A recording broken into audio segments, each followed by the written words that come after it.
When you have somebody in your life that you're comfortable with, and you can be yourself, and something happens to that person, something large takes place in their life, that emotion. You know, they talk about the steps of grieving, right? And we think of grieving only as the steps of grieving is, you know, when maybe the final result takes place, you know, like death, right? Someone dies and you go through steps of grieving. Or something large happens, that's like a death, right? And you have to, you know, a goal, the business fails. The pizza place finally closes after 30 years. I can't get leave. And you have to grieve the loss of the pizza place, right? So you do have grieving. But it makes me think that there is a level of the grieving process that takes place on a daily basis. Which makes sense, right? Because there are things that die every day. And we go through maybe a mini rapid process of grieving that. And so when you have somebody that's in your life, and I know most people listening to this right now have had or have, and unfortunately will have, if they're fortunate enough, and this is the paradox of love, isn't it?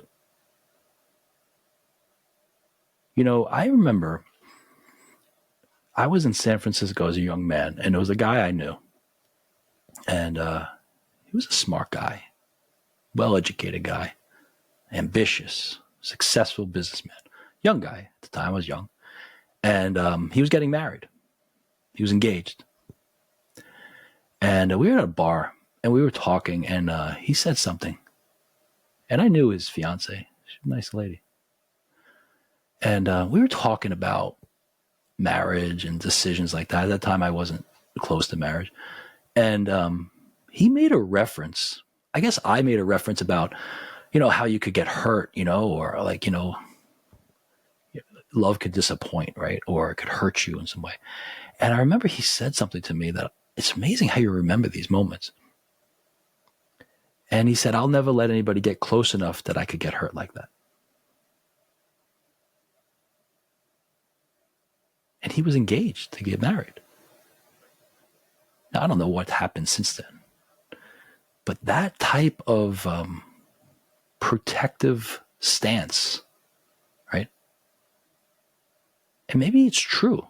If we walk around this earth in that posture where we won't let anybody get close enough so there's nobody beside me, next to me, that I'm comfortable with, I can't be hurt by them.